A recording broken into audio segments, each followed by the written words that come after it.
these days, everybody thinks they know what mastering is. And the opposite is true. There are so many people out there who are calling them mastering engineers. And the challenge is knowing, who are the good guys.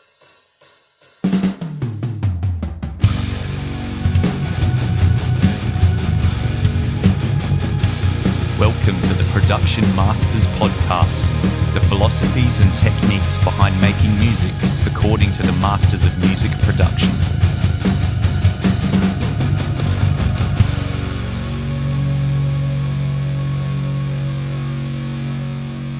Hey everybody, welcome back to the Production Masters Podcast. This is Owen Gillett from productionmasters.net and icecocoon.com.au.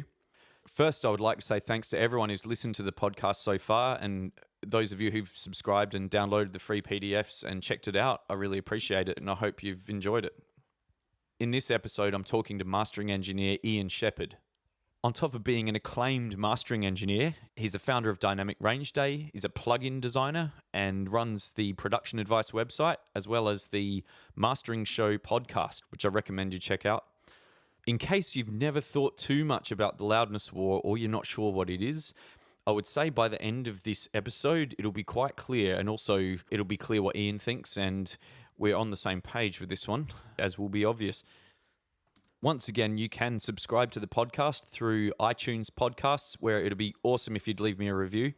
You can also find it at Stitcher Radio and also on YouTube, where you can like and subscribe.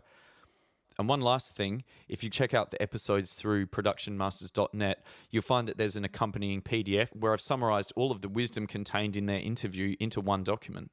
When you click on it, you'll be directed to subscribe to my mailing list, and then you'll be sent an email with a link to the free download. All right, well, let's get into it. This is my interview with mastering engineer Ian Shepherd. Okay, everybody, this is Owen from Ice Cocoon and productionmasters.net, and today I'd like to welcome a very special guest, Mr. Ian Shepherd. So we'll say, g'day, Ian. How are you this morning? I'm very well, thank you. How are you? Yeah, really good. So, looking through all the things that you do, there's actually so many bits and pieces that it's hard to actually get them all in one place. So perhaps you can start by telling us a little bit about yourself and what all the pies are that you sort of have your fingers in. Yeah, sure. So I have been a mastering engineer for over 20 years. I was unusual in that I started, it was kind of the first job that I had. Lots of mastering engineers are recording engineers or producers or mixers beforehand and get to mastering later on in their career.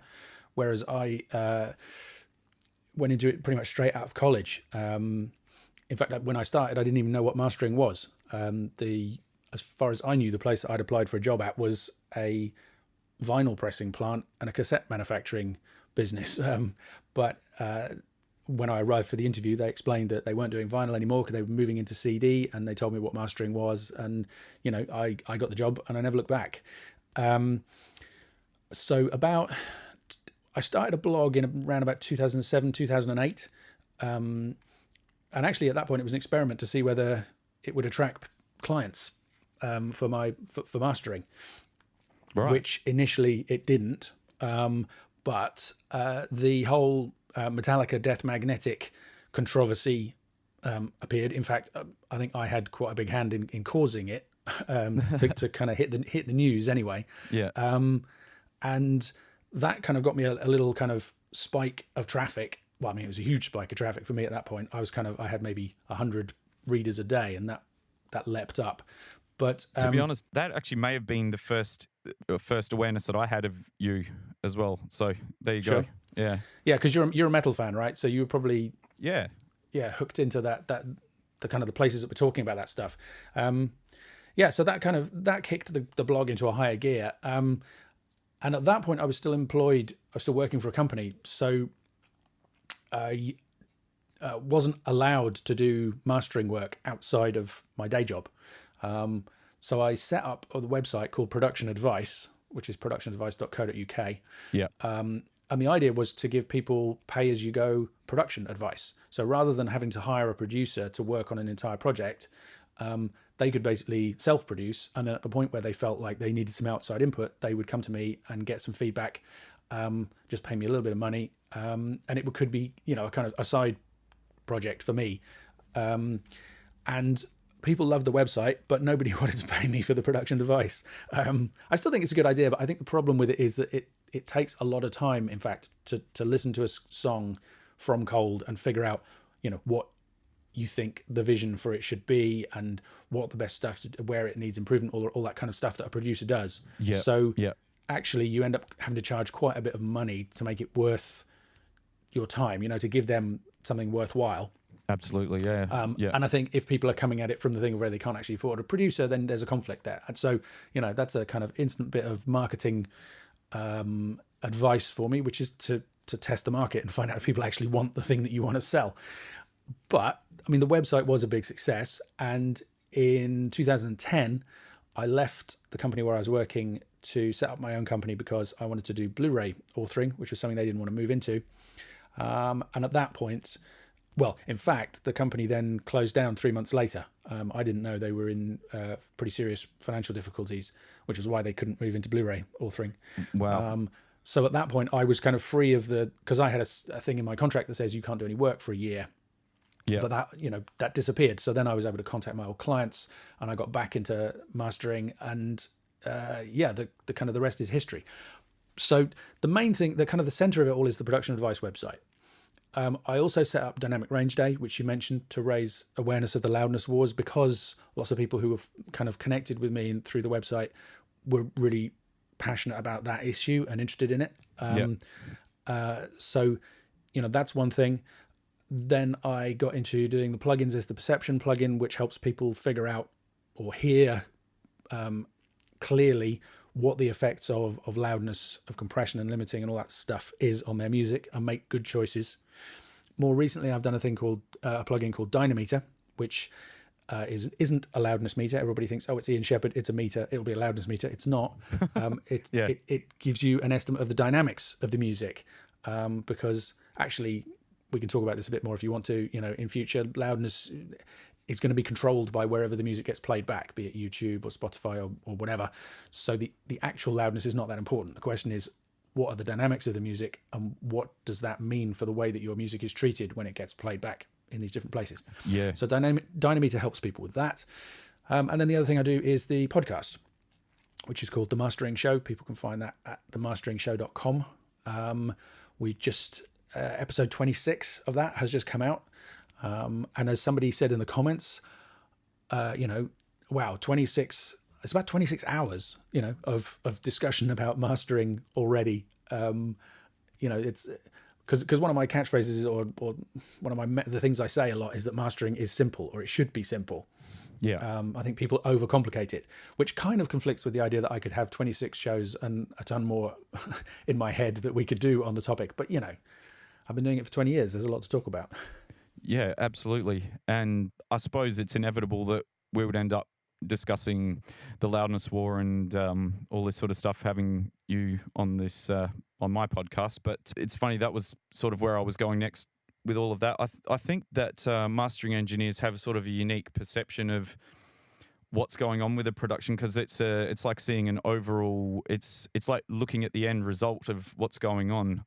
For me, reading Bob Katz's mastering audio book several times, from that point on, I feel like I've always listened to music almost as a mastering engineer would listen to it. And then it sort of makes sense when you're going back from there. It's like, well, then that each part of the process is made easier if the part of the process before it is done properly. So... yeah, absolutely. I think it's interesting because I've also done a bit of recording and a bit of mixing and production. And I do think it gives you a valuable perspective. I run this thing called the Home Mastering Masterclass for people who want to kind of get better at doing mastering stuff themselves. And a good number of people take that course not because they actually want to do their own mastering, but because they're interested to find out more about the process. And they write to me and tell me that they find it valuable because having kind of got a really deep insight into how it all works, exactly what you're saying, they can go back and do a better job of the stages before it, so that you can get the best possible results when you get to the mastering stage. So yeah, I do think it gives you a valuable perspective. And you're right, you get this kind of bird's eye, if people are recording and mixing, they could have taken weeks or months or even years to record and mix an album. Whereas typically a mastering session, I get the lion's share of the work done 4 to 6 hours usually. Usually 1 or 2 days work from beginning to end. So part of what you bring to it is just kind of going, okay, I'm almost like somebody out in the world hearing it for the first time and just kind of going, does that sound right? Does that grab me? Does that work? And I think that's one of the valuable things about going to a mastering engineer is it can be hard to have that perspective yourself. If you know exactly the problems that you had recording the kick drum or getting the bass to sound right, or that the vocalist had with the whatever verse on 3 on this or that song. Yeah. There's a risk that you can make excuses for things. You can say, well, it's this way because of that. And a mastering engineer might come in and say, well, fair enough, but it shouldn't be that way. So whatever the reason is for it being that way, we need to try and improve it. It's something, when I was talking to Bob Olsen a few weeks ago, he said that, because I'm not sure if he does a great deal of mixing now, but he said he never masters his own mixes. Like he'll always actually send it to another master engineer, and obviously he's perfectly capable of mastering, but so obviously that's some his perspective. Yeah, I'm the same. For preference, if I was going to be recording or mixing a project, I would recommend that the clients go to someone else. I do master my own stuff from time to time, and I mean it's interesting because there are some people who say they just literally can't master their own stuff. They can't separate themselves from the sound of it. Exactly what I was saying. They can't disentangle all of the things they know about it. I'm reasonably good at just approaching it from a clean slate and going, okay, it needs to do this. I think, people are happy with what I'm doing, but I definitely, as a rule of thumb, I think mastering your own music there's a risk, and there's a risk because you have this. Another valuable thing about mastering is just getting another person's perspective. Somebody coming to it, they know nothing about it, and they just a completely clean slate. Yeah. And also a different monitoring environment. I was gonna say that, like, unless your monitoring is like just amazing, I think that alone, the value of actually sending it to someone where they're hearing all the frequencies at the right level, I mean, that's almost worth it in itself, isn't it? In the end, I mean. Oh, absolutely. I mean, that's one of the things that makes it. It's people kind of say to me, "Well, hang on, you're a mastering engineer, but you have a website and you run a course to help people do their own mastering. How does that make sense?" And I mean, I haven't found it a problem because what I find is some people take the course and then come to get me to do the mastering anyway, and some people get me to do mastering and then take the course because they're interested in it. But what I always say is, I'm not going to tell anybody that mastering your own stuff or mastering at home is impossible, but I think it's really, really challenging because it's hard to get yourself out of the mindset and all the rest of it. But the big one, you're right, is monitoring. If there's some quirk of your monitoring environment and every room has, strange things, even some of the biggest studios in the world have a sound to do with the acoustics and the speakers that are being used. Yeah. So, for the sake of argument, if there's a bit too much 100 hertz in your room, then you will not put enough 100 hertz into the mix for that when it moves out to somewhere that doesn't have that same problem. And if you master in the same room that you mixed, the risk is that you miss that, and you don't realize that it sounds great to you in the room, and then you take it out into the world and it doesn't translate. And that's the big thing that mastering can bring. Is the goal is to get the music to translate onto the widest possible range of systems. Of course, yeah, and I think we've all sort of seen it seems like there's a little bit of a trend towards a lot of mixing engineers almost wanting to say, mixed and mastered by this person, so they've done some extra process on the end of it. And I think that I feel like it's really important to not let ego get in the way there, where you might want to say, I've mastered this as well, but it's like, well, if you're really honest about if you want it to be the best possible thing, I mean, you have to send it to a mastering engineer. Like I completely believe that. So, I mean, yeah, I agree. And one of the first, I mean, I think I say it in probably the trailer for the masterclass course. I say if you want the best possible results, you should send it to a professional mastering engineer. The problem with that these days, when I started, most people didn't know what mastering was. Quite often, a big part of an attended session with the client would be explaining what was going to happen, why they needed it and what it was going to do. So, these days, everybody thinks they know what mastering is. And it's the opposite is true. There are so many people out there who are calling them mastering engineers, and the challenge is knowing, who are the good guys. And it's not even necessarily as simple as just going to a big name mastering house. I've heard stuff come out of some of the biggest places in the world that I kind of think I'm not sure about that. I totally agree, and I having heard some things, I sort of wonder what musically these people are listening for, whether they've got some of these big mastering places. I listen to it and I go, well, I mean, these are not productions that are confined by a record label, which is saying, all right, crush it and do this X, Y, Z. It's got to fit this kind of thing. It's like bands that aren't on labels that have sent their albums to get mastered at all these various places, and then I've listened to them and I think, well, just from a purely musical perspective, like this has not made it more musical, especially if it's some of them are things I've mixed and then I'll get it back and you do a level match comparison and you go, well, it's slightly sweeter, but it's completely flat as a pancake of any of the life and all the good stuff. And what's particularly bad is when you've said to them, I don't care about loudness, I just want it to sound as good as it can sound. And then it gets back from a expensive, great mastering engineer and it's like, well, why did you do that? Do you know what I mean? Like really though, like it's actually to know who you can actually trust and who you can actually to find someone you can establish a relationship with, that that they'll do what you need for your music to not get destroyed. It's actually so much harder than what you might think.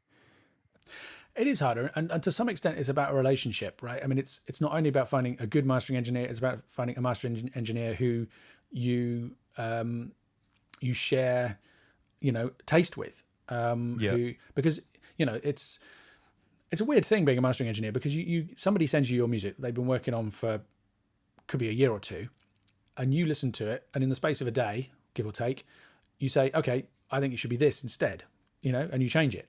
And then you send it back to them and you hope that they agree with you. And the good thing is that, I don't know, 95% of the time they do. And that's how you get a career, is making decisions that people like. Yeah. But even within that, there is some room for, there are different degrees of taste.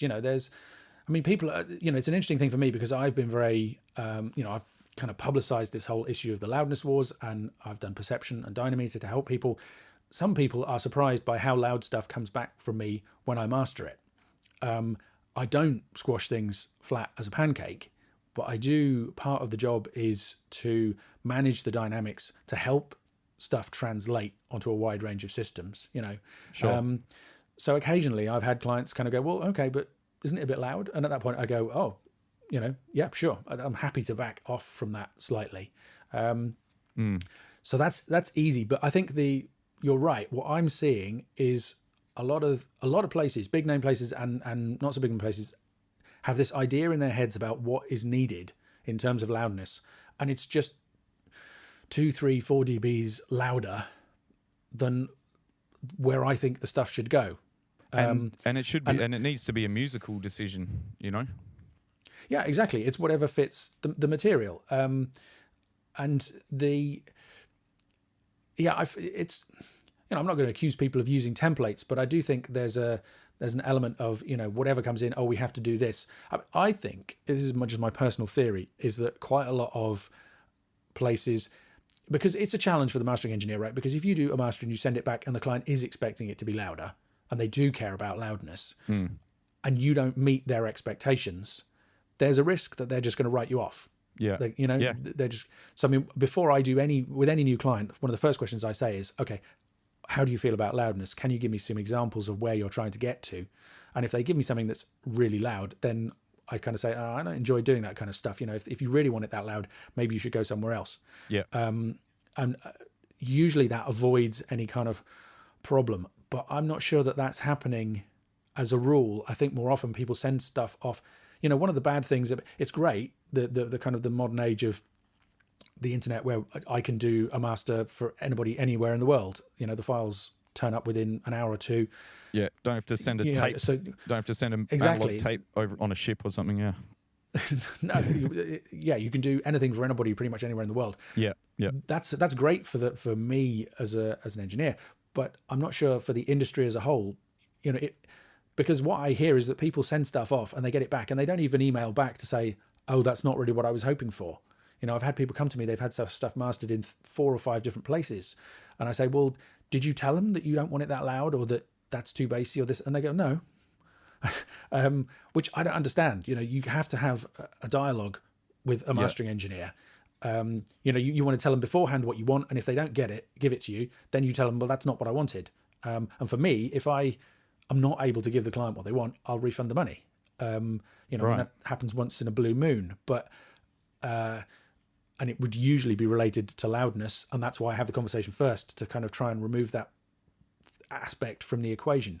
But I think there's this concern in the mastering profession as a whole, because they're not talking directly to clients as much as they ever used to, that if they don't just hit it as hard as they can to begin with, then they're gonna be ruled out of the game. And I'm sure that is true in certain cases. I don't do demos anymore, mainly because I don't have enough time, but also because 9 times out of 10, if somebody's asking for a demo, they're also asking 3 or 4 other people for a demo, and you can't necessarily rely on them to loudness match it and make that comparison. Lots of people just put the files on, and the risk is that they'll go with the loudest one because that's the one that seems the most impressive to begin with. But the frustrating thing is that, in the real world, nobody hears it that way. Exactly. Everywhere now is starting to use loudness management, where they turn the loud stuff down and they turn the quiet stuff up. So there's just no point in doing it loud. There is absolutely no point at all. So as far as I can tell, if you were going to actually make a non-emotional, just a rational scientific argument for why you could still maybe have like a really smashed, compressed master, there isn't the last place to hold out for that argument is the CD format. It's like, am I right? I mean, other than the CD format, where is it even remotely appropriate or going to have any benefit to do that? Do you know what I mean? Is CD the last? The one place I would say currently, there are 2 places. Bandcamp and SoundCloud are 2 places where lots of indie musicians are distributing, putting their music up, and at the moment there's no loudness management. Is that right? Okay. Now, but SoundCloud I've spoken to the guys at SoundCloud. They say it's on the list of things to do, and I understand that they've been bought by Spotify, who have used loudness management since forever. So that's inevitable on SoundCloud, and I suspect it'll happen at Bandcamp too. The interesting thing about Bandcamp is that quite a lot of stuff I listen to there hasn't been smashed, and I think maybe that's just more because it's independent artists, unsigned bands. They're not kind of going for that mainstream pop rock, world domination thing necessarily. They're just doing it and making it sound great because they love it, and that's the ideal. So I do think, and you talk about CDs, and the question is who listens to CDs anymore. But one other place where it can be a factor is in clubs. If it's dance music or EDM that's going to be played out, the argument is that everything will already be cranked to the max when you get there, and probably the amps are in a locked cupboard so that the venue doesn't break noise regulation laws in the community. Yeah. So there's nowhere else to turn the music up, and therefore everything has to be really loud going in. I have a little bit of sympathy for that, but I kind of feel like, well, then make 2 versions. Do a version that's super loud for distribution to people who are going to be doing stuff in clubs. When I was starting out as an engineer, the rave scene was in full effect, and white labels, versions of tunes that had, I don't know, a huge, kind of a minute or 2 of just beat at the beginning and end, so that the DJ could mix the songs as flexibly as they liked. That was standard. It was normal to get custom versions made, and I don't see why the same thing can't be done these days, but in terms of loudness. Well, that's it. Because obviously it would improve the experience. The experience if you had the dynamic range for the whatever the percussion is on the dance floor, it will smash you in the guts harder if it's got a bit of swing available to it. So Absolutely. I mean, it baffles me. Because dance music particularly, it's all about beat.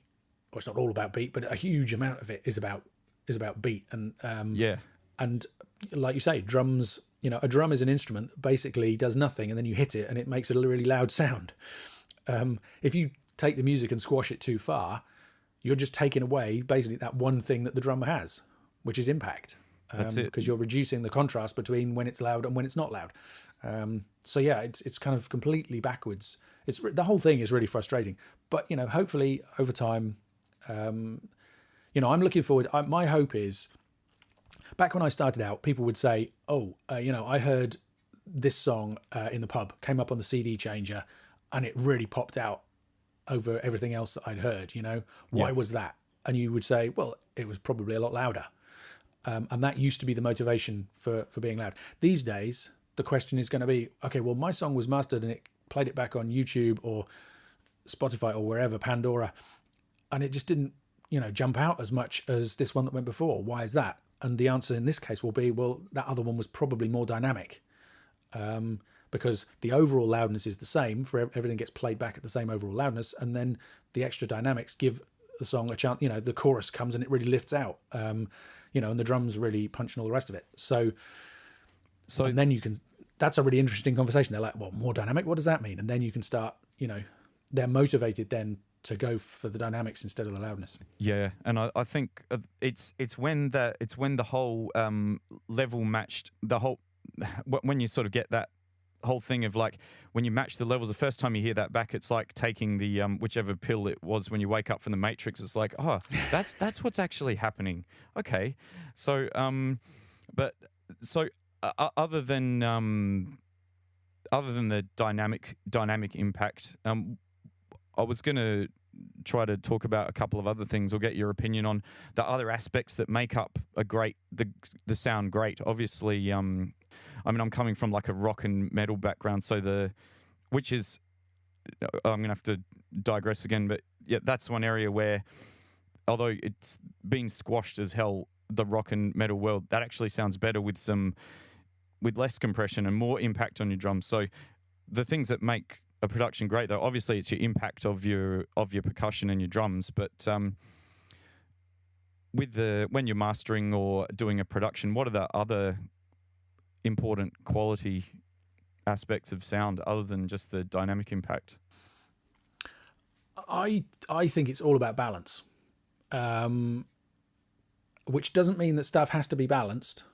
Because balance doesn't mean match. If you think of a set of scales, the kind of old-fashioned scales where you put weights on one side and weights on another, you can have a kilogram block on one side and two 500-gram blocks on the other side, right? The scales are going to balance, but it's not the same thing on both sides, right? One side has got one lump of metal, the other side has got two lumps of metal. Same thing happens in music. You can have stuff that balances but that is not matched. And that's why people kind of ask me, oh, can I use a matching EQ to sort of as a kickstart for the mastering process? And, I say, well, you can, but that's not what it's about. It just for the sake of argument, if you've got a full-on rock track and then you have an acoustic ballad with piano and voice on the same album, you want those to balance against each other, but you don't want to match them because it would make no sense to match two completely different things. So, and I think that applies throughout the whole process, So are you talking on that point, are you talking about the sonic textures, or like as in the... Well, the thing that really jumps into my mind is EQ. Like I say, I've done 26 shows on mastering and I'm going to do a ton more. And there's a whole website with hundreds of posts and all the rest of it. But I genuinely believe at its heart, mastering is simple, or it should be simple. The best masters are where all you need to do is set the level, a little bit of EQ, maybe a little bit of compression, and maybe a little bit of limiting. There's so many YouTube videos out there where they kind of show you their mastering chain, and there's 15 plugins on and they're like, well, I start with this. Yeah. And Whereas I start with nothing and just add stuff in as necessary. So, first thing to do, set the level, then listen and think, okay, does the EQ balance? And so the big one for me is balanced EQ. If you, just to go sort of referring back to the loudness topic, if you want to achieve a good sounding loud result for your music, you need to get the balance of low, mids and highs in the mix, right? If you have something that has too much bass in comparison to everything else, when you push the loudness up to the point where you're comfortable with it, the chances are that the bass is going to start distorting way sooner than you wanted, and will get cut into by the dynamics control, and you'll lose that punch that you wanted out of it. If you have too much upper mid-range, that's the most sensitive part of our ears. It's going to sound really loud way before the bass is loud enough to give you the thump that you want, right? So EQ balance, I think, is huge, but everything feeds into that. So I was going to say, it's balance of everything, right? It's balance of, when you're placing a mic, how close do you go? You want to balance the room sound to get something natural and interesting versus the direct sound to make sure that you've captured it cleanly enough that you can hear everything. When you're setting the recording level, you need a balance between having it loud enough that you're in the sweet spot for the converters and for the preamp, but not so loud that it's clipping. Well, I suppose you can go one step before that, and you want the actual, if you can, you want the source to be balanced as well. Like if it's a guitar amp, you want the whatever's coming out of the speaker to be. It's ideal if that's sounding balanced to start with as well, I guess. Absolutely, yeah. You need a balanced arrangement. There's no point in having sort of 10 guitars playing all at once with no bass. That's going to sound weird. You need. But seriously, people there are loads of bands that have two guitarists, two rhythm guitars. If they're going to play at the same time, don't have them play exactly the same thing, right? That's a case where matching is bad, because if you put two guitars playing exactly the same thing, for example, on the left and right channels, that's going to sound to a large extent, that's just going to sound like one guitar and one big wall of sound with no definition. Whereas if one of them is playing in a different register or playing a different chord or is playing a rhythm that offsets against the other one, it's musically balanced before you ever even start recording it. The best mixing and recording projects are always the ones where the arrangement was great to start with. It's funny because I didn't really have any natural inclination. I didn't know anything about jazz growing up, or it wasn't what I listened to. But for some reason, a lot of the recording and mixing, I guess it was because the studio where I was at was suited to that. There's a medium-sized room, it had a Steinway piano. We got quite a few jazz clients in, and they were just a pleasure to work with, because they were so used to playing live. They were they typically were fantastic musicians, actually with a really wide range of knowledge. It wasn't like they just listened to one thing. They would listen to all kinds of music and pull all kinds of references in, and super well rehearsed. And that kind of stuff pretty much records and mixes itself and masters itself when you get to that stage. It's not completely true, but it's definitely. Whereas, if there's a band who come in and, I don't know, they've all been rehearsing in different rooms, they've played their own part along with some MIDI file that they've got, and then they all just get together for the recording, it can be a complete shambles, and they can be playing parts that fight against each other, and, they haven't worked out the song structure and all the rest of it. Is the drummer going to do a fill here? Is all that kind of stuff. Yeah. So, it's hopefully that's stuff that's sort of built in, because that's all part of being a good musician. Yeah, and I writing good songs and making good arrangements. But that's got it. And I think that applies across. I know it's prevalent in jazz, but obviously a metal band can do the exact same thing and come up with a great result. Have their, they're playing, being sensitive to what their amp sounds like, and then to what they all feel playing together, and all of the source, everything can be really worked out and then put together in the same way. Exactly. The thing that jumps into my mind is I have a friend who's a musician. Back years ago, he kind of was writing. It was kind of slightly jazz influenced, slightly film soundtracky stuff for a small instrumental group. So it wasn't kind of rock and pop. It was sort of more interesting than that.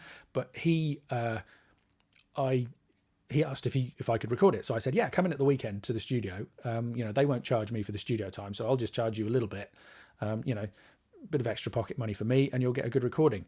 But of course, we were young. He was flat broke, and he saved up for weeks or months to pay for the session. And just in hindsight, I felt really bad about it because he spent most of the day in the studio rehearsing the musicians to get everything sounding good.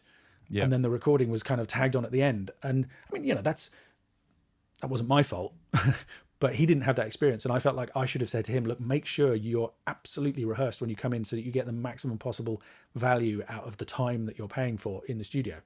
Totally. And I mean, that applies even when people are recording themselves and own their own stuff. Absolutely. It's much better to Yeah. get it right on stage, find out what works in front of an audience, all that kind of stuff. Even if you're writing songs as you go along, if you've got loads of experience gigging and playing out live, you're going to have instincts for what works and what doesn't work, and for the kind of the problem solving that goes into all of that.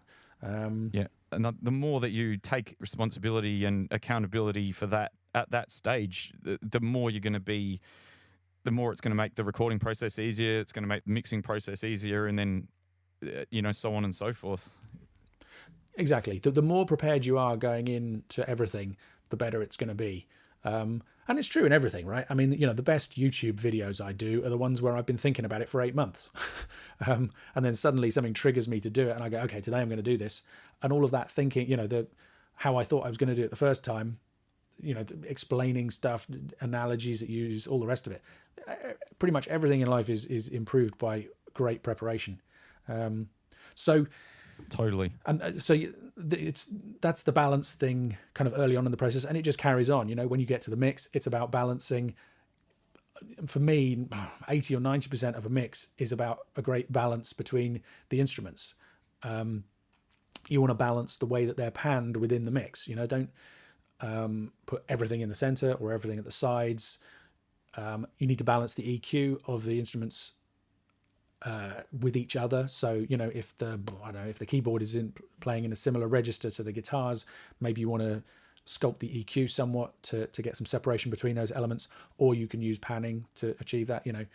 The compression, smashing everything in compression is not going to typically get you a great result. On the other hand, you're almost certainly going to need some form of compression. Something I'm dying to ask at this point is, when you are mixing, do you ever mix with anything on the master bus, or do you have like an open master bus? I sometimes mix with some EQ on there. Right. So when I'm mixing, first thing I do is kind of just whiz through all of the channels and solve any immediate problems, like, I don't know, say the singer kept kicking the mic stand, so there's a load of thumps, I'll put in a low cut to get rid of that, those kind of things. Yeah. Then it's a case of just building fairly quickly a mix up. So, get something happening with the drums, bring in the bass, bring in the guitars, keyboards, vocals. And all I'm using there is panning and level, unless I find there's something in there which just isn't working, at which point it's okay, let's pause and deal with the EQ on that. I take it as far as I possibly can with just that, and then I start thinking about compression. At that point, somewhere in that process, you might well become aware. Let's say, for example, it was recorded by somebody else, and they have really bright monitors, so they're hearing loads of treble in the room. Yeah. Chances are all their mic position choices, all the decisions they've made, are going to be aiming for quite a dull sound, because if not, it would be unbearably bright to them. So then when I bring it into my system and I start bringing it up, I'm thinking, well, I need a bit more top in the snare and the overheads, and the vocals need to be brightened up a bit, and the guitars. Now, you could do that individually on every channel, but if I start to get a sense as I'm doing it that there's an overall tilt in the EQ setup, then I'm quite happy to, rather than just sort of take out everything below 100 or reduce everything below 100 hertz on all the channels, it makes more sense to just put a global EQ on the master bus. Yeah, sure. And then if there's one instrument where that's not appropriate, you can correct for that one instrument. But it's just a more economical way of doing it. I don't use master bus compression. That's a preference thing rather than a philosophy thing. Part of it is the way, when I was being trained, the studio, it's funny because these days everybody's, harking back to analog. Whereas when I started out, the one of the big selling points about the studio where I worked, it was 100% digital. Yeah, sure. Not only was it 100% digital, it was 24-bit digital. We had one of the first 8-track 20-bit tape machines there. The processing of the desk, it was, but actually that gear was so expensive at that point that we didn't have a huge amount of it. So I didn't have a compressor that I would just slap on a mix bus. Yeah, sure. I didn't have one free. It was a kind of a challenge to get enough compression happening in the mix, let alone. So I just, as I learned and trained myself, I was doing mixes without that. Yeah. And like I say, the interesting thing about, because coming from the mastering perspective, again, back then people would tend to have much more minimal setups of gear. These days, the classic problem of stuff that people send in is that it's over compressed. Back then, one of the big things that you could do in mastering was bring the right level of compression to a project, so you're effectively kind of adding stereo bus processing after the fact, if you like. And I think knowing what could be achieved with that, because of having done it a load in mastering, meant that I don't worry too much about the overall, kind of glue aspect of it. And I feel like there's some sort of rubbish going around about that as well. People who are mixing saying, "Oh, I use this compressor for glue, and then I've got this one like on their mix," and it's like, well, I really wonder if half the time they're sort of bypassing it, and it's sort of just goosing the level up a little bit, and they go, "Oh, I can hear that's fatter and that's nicer." But if you actually did an actual scientific A/B between what they're doing musically to it by having those processes and having it just flat, I actually wonder if they really are making the decisions I think they are half the time. That's an interesting point. And of course, the perfect tool to figure that out would be my perception plugin. Indeed, there we go. But no, you're absolutely right. That's a risk. But I think there's also a risk. I mean, there's no question that it can be helpful to put. One of the big questions people often give me is, should I put a multiband compressor on the stereo bus?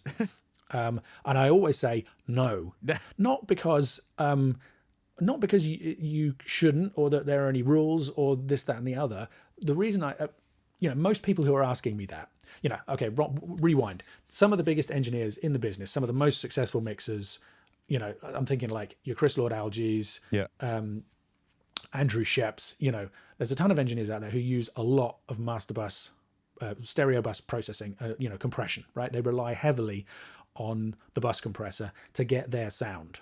Sure.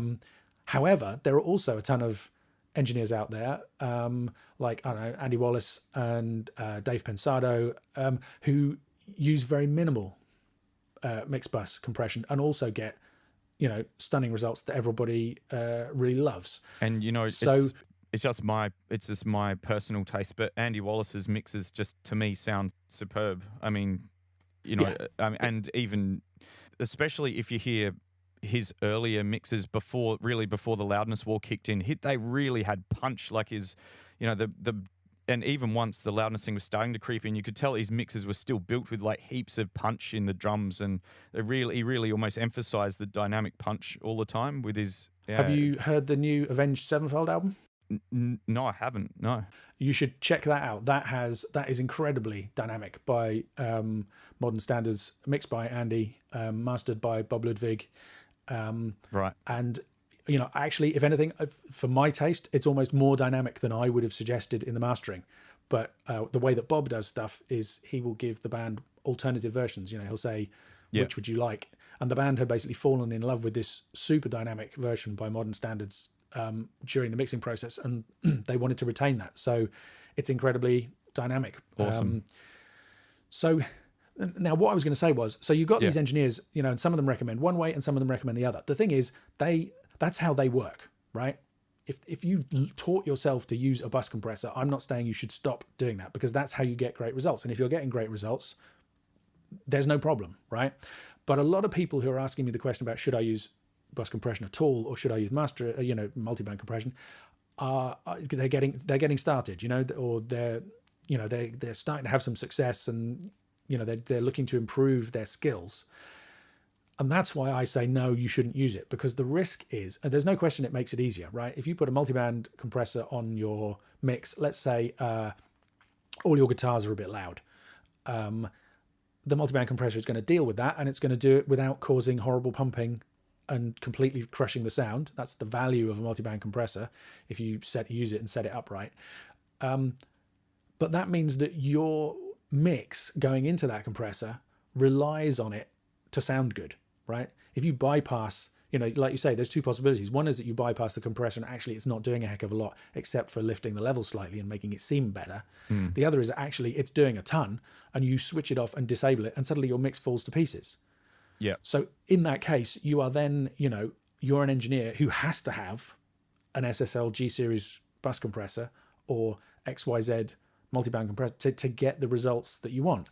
And if you have your own setup, or if you always work in studios that have that gear, that's not necessarily a problem. But I prefer to know that I can get a great result working with absolutely minimal, and it's harder to achieve that.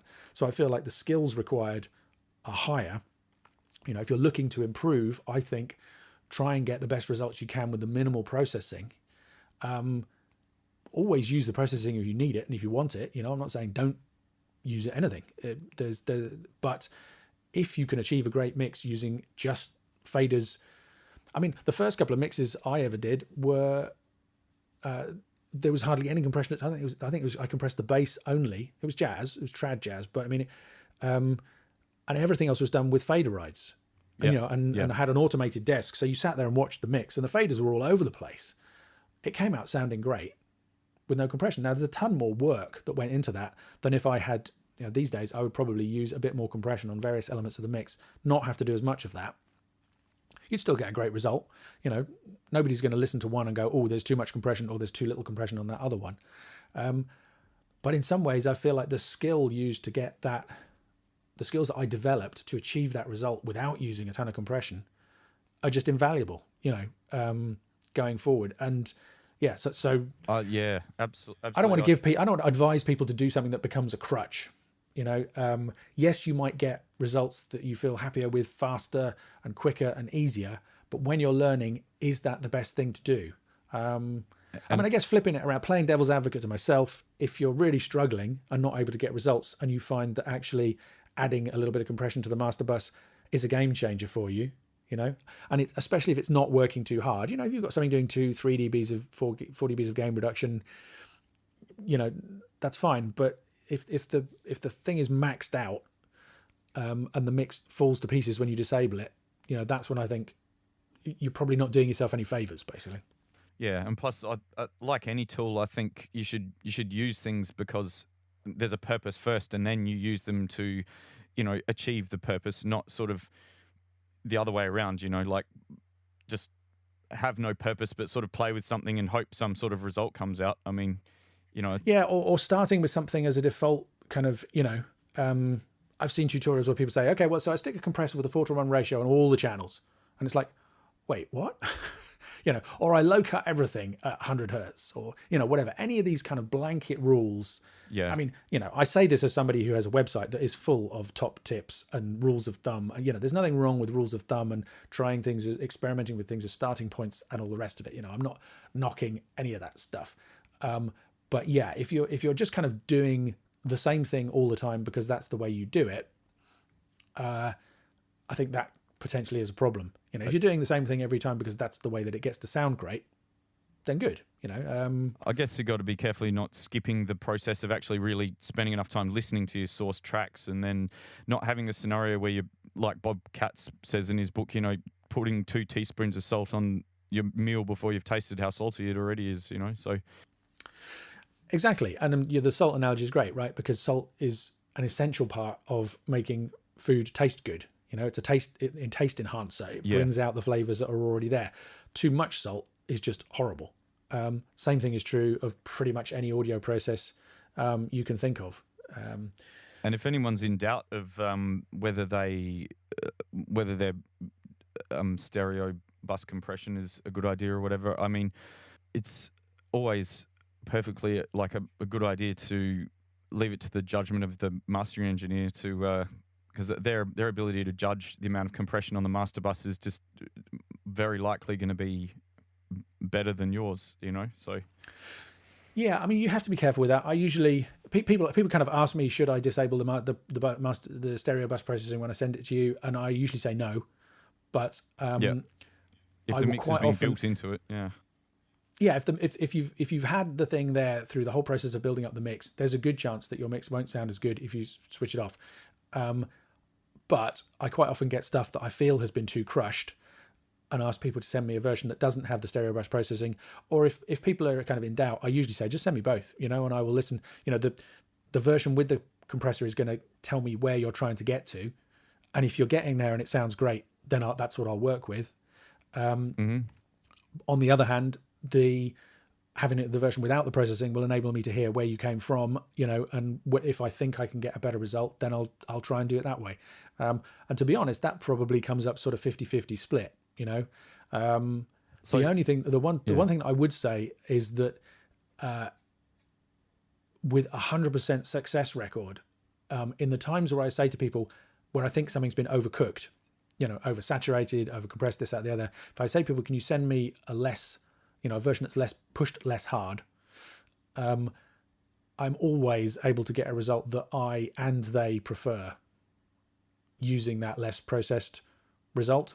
Yeah. There's sometimes there are things where it's a question, it's not kind of clear cut. It's like, well, maybe, and then you hear and you think, oh no, I'm really happy with what they've done, and you go with that. And that's what I say, that's kind of sort of 50-50.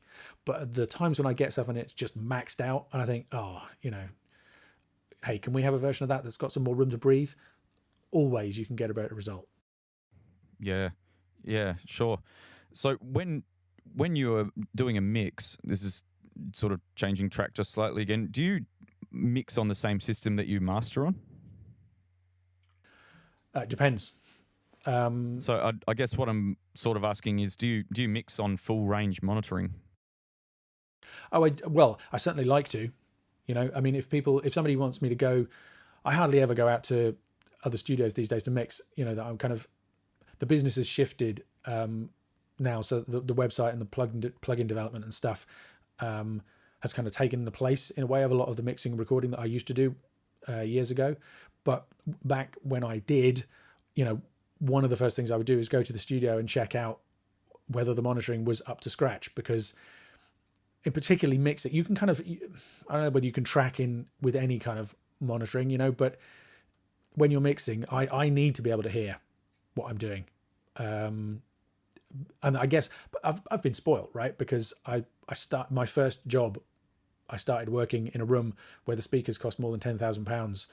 And it was a mastering room. So I have very high expectations from the get-go of what I want to hear. There are lots of recording and mixing engineers who basically want to work on NS10s with a sub, because that's what they are used to. Yeah. And that's when they hear that, that's how they know what they're hearing. So I mean, it's kind of I'm not saying it's a general rule, but yeah, I prefer to have full range monitoring where I can hear everything that's going on. That's my preference. And the better the mix room, the better result you're going to get, and the less work you have to do at mastering. When I do, like, I'm doing a mixing project for a friend at the moment, because he's a friend, and in fact it's the same guy who did I was talking about, who I did that recording all those years ago for the, and this one is a kind of, what does he call it? New quirk folk or something. It's kind of slightly poppy, slightly folky, slightly rocky. It's really interesting. I love it. Interesting instruments, all the rest of it. And what I'm finding is, and I'm mastering each song as I go along for that. And I'm doing it myself because he's already maxed out his budget paying me to do the mix, let alone get mastering done on top of it as well. And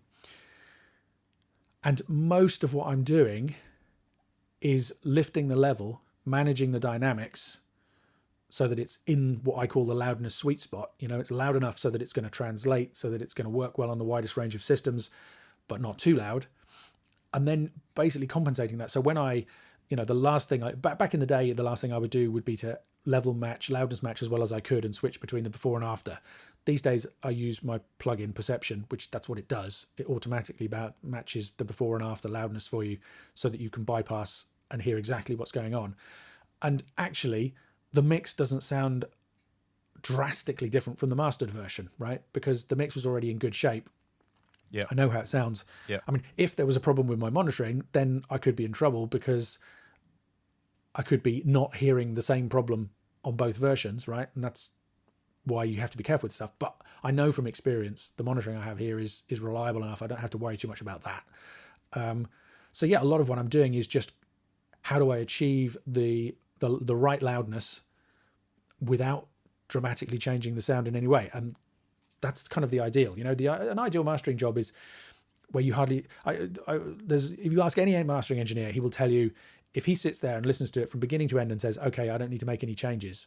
Yeah, that's just as mastered as a record where you've gone to town and really dug in with all these wild processing and all the rest of it, right? Because the mastering process is about saying, is this going to work as well as it possibly can anywhere?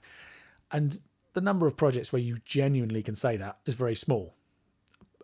But there are quite a lot of projects you get where all that you do is little level changes with maybe some very light limiting, little EQ tweaks. And then what's amazing about it is how much all those tiny little changes add up to create a more satisfying result overall, Yeah. Is one of the things. I mean, it still amazes me to this day that the mastering, it amazes me how much you can achieve just with a stereo mix, right? Because mastering, I do occasionally do a bit of stem mastering where people send sort of bass, drums and guitars and vocals separately. But for the most part, I prefer to work from a finished stereo file. It amazes me how much you can change the way that file sounds without access to all of the different elements that are there. You can make it seem as though the snare is popping out a little bit more or set the guitars back a little bit, not always, but quite often. It's amazing how big a difference it makes to our overall impression of the album by just making these tiny little changes to each song, in turn. And those are the ones often where you get the best result because it's almost there when it comes in and you're just able to take it that little bit further, and makes it really work. So, and for most people out there, if you're mixing, that is exactly why you need to use a mastering engineer, right? Yeah, exactly. But they're going to be why there's almost always a benefit to using a mastering engineer, but also having somebody tell you that, to get that feedback. And the difference is that if you've got a mastering engineer who, it needs to be a decent mastering engineer, and we said that it can be a challenge to know whether or not you're getting that. And it needs to be somebody who's on the same wavelength as you. So you need to have heard plenty of their other work to know that they can achieve a result that you're happy with. Yeah. But if those two things are in place, the advantage then is that It's, in fact, I was talking to my wife recently. I have a tooth with a really deep filling that they're trying to do root canal on it, and it's so far been unsuccessful. So here in the UK we have the fantastic NHS. So up till now, all the work has been really. I've paid hardly any money to have this stuff done. But now I'm thinking, well, do I have this tooth extracted or do I try and carry on to finish the root canal? And what I've decided to do is I'm going to a private dentist who is going to have like a microscope or something, and he can look right down into the roots of this tooth and tell me. And it could well be that actually, like my regular dentist says, the best thing is to have this tooth extracted, and that dentist could have done a perfectly good job and I'd have a completely satisfactory outcome. I'm choosing to pay quite a bit of extra money to have somebody with a microscope who specializes in this stuff tell me, yep, absolutely, that tooth needs to go. Or actually, with my really sophisticated tools, I'm going to be able to get a good result for you with that tooth, and you don't need to have it taken out, which is the best outcome if you can achieve it, right? Totally. And that's a pretty good analogy for mastering. And quite often you might pay somebody quite a bit of money to not do very much, but if you've got the right engineer and they're in tune and listening to you and having conversations you're happy with, that you're going to get the best possible result out of the process, and that's the goal. And I think it was in like an audio sort of magazine somewhere that was like a little advert saying doing your own mastering is like doing home dentistry. So that kind of made me think of that just then. So that's probably a good analogy though. I think it is a good analogy. You also hear people kind of, I don't want to. I have clients whose hearing is every bit as good as mine. They come into my studio and they say, oh, and I'm like, yep, that's what I was about to do. They can, so they could be mastering engineers if they chose. It's not, this is the thing that if you choose not to go to if you want, it's probably possible to do home dentistry. I don't know whether it's possible to do dentistry on yourself, but, in theory, but it's pretty risky and it's pretty hard. Another one of the differences, mastering, like I've been doing, not exclusively mastering, but I have been mastering for at least 50% of the time for my entire 20-year career. So, and I know, I'm aware of enough kind of complexity in the whole thing that I'm able to talk for 26 hours on a podcast about it and still have more to say on the subject. Whereas if you're a musician, chances are writing and performing music is what you want to do. Do you want to invest the amount of time that's necessary to get really good at mastering or recording or mixing? And for lots of people, the answer is yes. And if that's the case, go for it. It's definitely the case. You can do this stuff, but it's good to make an informed choice about what are my goals, what do I want to achieve? Where do I want to go with it?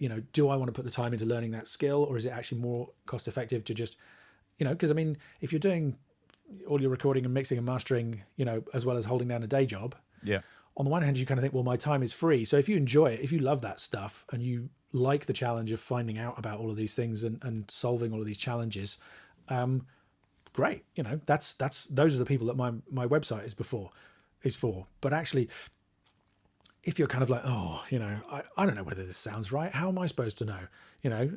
I don't even know what it's meant to sound like, or have I got too much of this or too much? And it kind of, your heart sinks at the thought of, that's the situation where you just go to a mastering engineer, because it's not worth, time is free, but it's also one of the most valuable commodities we have.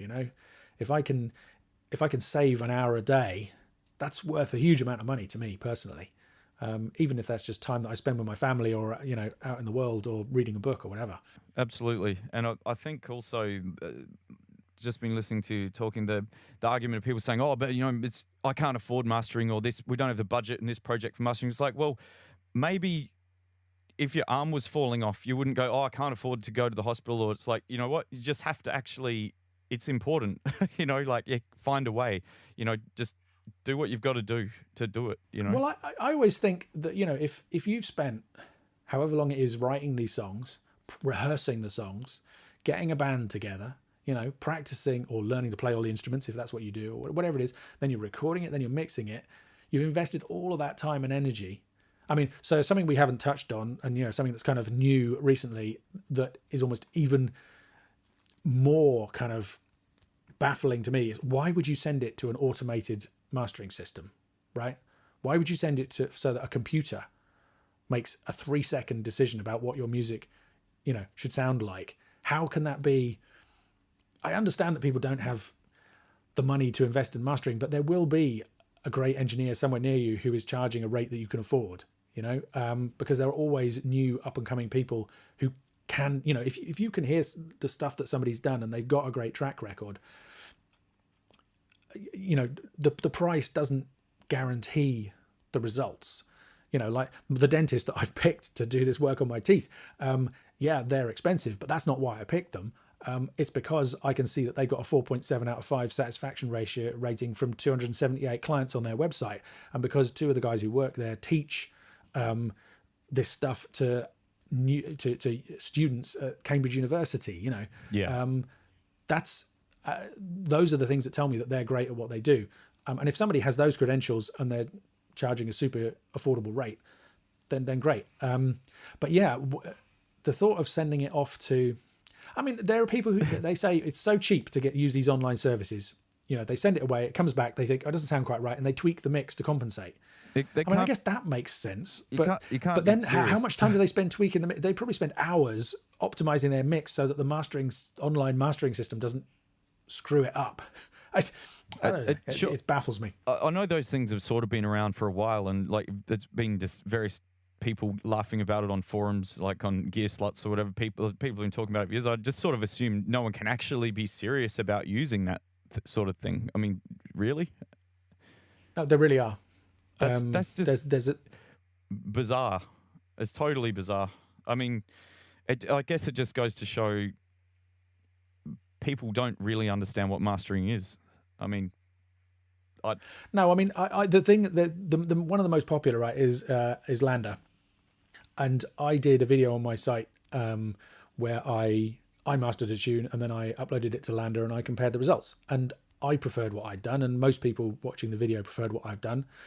And in fact, more recently, Graham Cochran from the Recording Revolution website did the same thing, but he did it without me knowing. He took a master that I'd done for him and posted a video on YouTube comparing it with just using a straight limiter and the Lander version.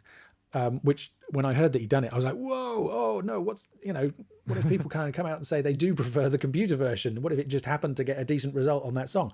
Luckily, out of the people that have sort of come down with a preference one way or the other, about 80% of them have chosen my master, which is good.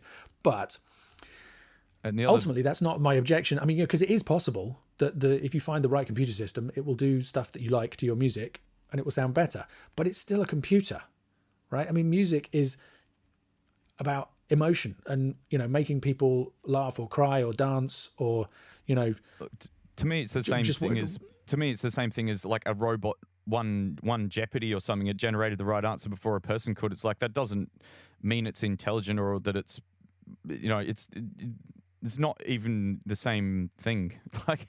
No, I mean, I just wish they wouldn't call it mastering.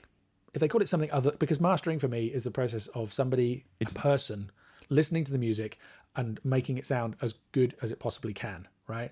Whereas running it through a computer, it's like you wouldn't call using an automated filter in Photoshop to balance your colors, or the online photo service. You wouldn't call that color grading, right?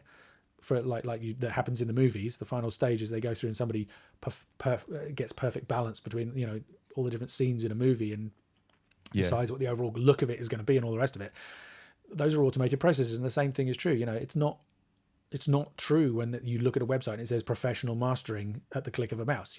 Well, I mean, what happens if you feed a perfect mix into it, like a beautiful mix? Will it put it out with absolutely no processing, like an actual mastering engineer would, because it sounds great already? And that any more processing would be the reward would be less than the, you know what I'm saying? Absolutely. And I mean, I don't know the answer to that question. You would hope, but I bet I bet the answer is no. I bet it always does something. Yeah, it's completely missing the point though. I mean, I think people need to get back to the idea of it's music, and that if you do a great mix, like a great mix that sounds great, will need nothing, hopefully. Well, the other interesting thing is that for me, mastering, I actually have stopped taking on new clients who only want one song mastered. I used to do it. Why is that? Well, because it's absolutely possible to master one song. To be completely honest with you, the reason is my thinking was always, well, if I master this song really well, they'll send me an album. And actually what I find is that if I master a song really well, they send me another song in another 3 months and another song. And it's just, it's much more time consuming to master a single song. The bit where mastering gets really satisfying for me is as a group of songs, as part of an EP or a playlist or an album, right? Because it's about, like I say, balance. It's about how does this song fit with that song? So I find it much more satisfying to work on the bigger projects, but also just in a practical level, a typical mastering session, let's say it's sort of 4 hours. I might spend the first hour of that getting the first song to sound right, because that part of the process is about figuring what should this whole project sound like? What is the right sound for this music? Once you've found that for one song, then it's much easier to start balancing the other songs with it. You've kind of got yourself a ballpark, and then everything else flows more quickly. Now, sometimes you get to like 4 or 5 songs and you think, oh, okay, I was wrong about the decision I made for that first track, and you tweak and adjust and then rebalance everything else. But even then, so to get just a song, you have to do that whole process. So what I actually do, if people really want a single song mastered, is I charge quite a lot more than it would cost them as part of an album. But my kind of first thing is, no, sorry, I'm not taking on single song projects at the moment. But to come back to the point that made me think of that, that's something that absolutely a computer can't do, right? A computer can't listen to the piano ballad, followed by the full-on drum and guitar onslaught tune and decide how loud should that be? How does that feel right emotionally? How does that work? And a computer doesn't know at what point you start nodding your head and wanting to get up and dance around the room. So yes, a computer can probably get you 80%, maybe even 90% of the way towards the sound that a decent pro mastering engineer would get you. But the really important stuff, like the example I said of, the kind of the ideal situation where you get a bunch of almost perfect mixes and you make tiny adjustments to each one and you get a result where the sum is greater. No, what is it? The whole is greater than the sum of the parts. Yeah, sure. For me, that's something only a person can ever do. Of course. I'd really like to think, surely anyone that's actually serious about their music, people that are who are completely emotionally invested in their process of creating it and mixing it and putting it out there, no one that's actually serious like that is going to run it through, upload it to a computer to master it. Surely not. I would hope not. I mean, but I have heard some serious people, some big name people, who are using, there's one automated mastering service, I can't remember the name of it, but it actually uses proper mastering gear. It's not an automated in the box process. They have several different optimized signal chains for different styles of music, and it gets I don't know whether a person makes the decision or whether the computer makes the decision, but anyway, it's kind of a step up from just effectively running a ton of plugins over the thing. And yeah, there's a big name engineer who says, if it's 1 a.m. and the client wants it the following morning mastered, exactly what I just described. He says, I can upload the song, it comes back, I know what I want out of the mastering process. I've had my stuff professionally mastered in the past. I know what the goalposts are, where the goalposts are. If it doesn't quite sound quite right after the mastering process, I tweak the mix and send it back in because it's costing cents or, to do different versions. And after 2 or 3 iterations, I've got a result that I'm happy with and I can send it off. So there are professional people using it in that way. And in that case, you could, in theory, use that to do an album as well, right? Because you're effectively making yourself the mastering engineer. It's just that the actual processing is being carried out by this online service. And then you're just back in the thing of whether your monitoring is good enough and whether you have the right perspective. I was going to say that to know when the music is, is the best it can be. Well, that's it, because it's the engineer's still judging it from their monitoring system, which, I mean, who knows how accurate it is. I mean, even if it's good, I mean, it's that whole thing of it. No one's monitoring's that good, as in... No, but I could, so again, to play devil's advocate to myself, there is... Because this is something that people who take the home mastering course have a challenge with, right? Which is that they don't have mastering rooms. They don't have mastering monitoring. You can, if you know the sound of your monitoring system well enough, because no monitoring system is perfect, not even Bob Katz's or the monitoring at Abbey Road or wherever you want to go. Nobody has a perfect monitoring system. There are quirks and characteristics of every monitoring environment, and if you work in it for long enough, you will learn what those are and to compensate for them. Sure. So and you can kind of dial that back to really quite compromised systems. You could have like NS10s, have no bass. People can still mix on them successfully. I don't know whether you could master successfully on them, but it's possible to deal with almost anything. It gets that much harder. You make life harder for yourself. The better the monitoring system is, the easier it is to get a great result when you're mastering. Yeah. But I do think it's, if the person is of a high enough caliber who's making those decisions and they know their monitoring system well enough, I can see that situation would work. For me, I still don't feel it's right. But, I don't think I can kind of say that that's a completely absurd way to work. But the idea of giving a group of tracks to a computer and expecting it to produce a satisfying album from them, I do think is misguided. It's silly. So I think we're probably just about wrapping up, reaching the probably end of our time. But it's been a really awesome conversation, and it's everything that we're talking about. It just goes to show that the aspects that are needed to be there for a quality production, it's always the same. When you start drilling down and simmering down the conversation, it's always the same. You always get down to the same bedrock. You know what I mean? So, yeah, absolutely. Get it right at the source. So, I was going to ask you, what are you actually using for monitoring? I have B&W monitors, Bowers and Wilkins monitors. Here I'm in my little room at home, and I've just got quite a small set of speakers. But they sound really good. I'm really happy with it. I can hear what's going on. B&W 801s were my favorite speakers. That's what I had at the studio where I used to work. I don't have access to those these days, but there's a local studio that I also use that's run by an old ex-colleague of mine. He has Genelec S30Cs. They're also fantastic speakers. I don't think you can buy them anymore. They're really unusual. They're not like all the rest of the Genelecs. They have a ribbon tweeter. Right. And go ahead. Oh, I was going to say, so for mastering, you use that's the system you use for mastering your, you were saying the B&Ws? Yeah, absolutely. Bowers and Wilkins monitors. But even those, you have to be careful. Like the place we used to work, so it had 801s in the main studio. So we got 804s for one of the smaller rooms. It was just an editing and kind of compiling room, so we didn't need the sort of the mastering grade speakers. I expected them to sound kind of similar, but not quite as good. And actually, they sounded quite different. It was quite surprising to me how.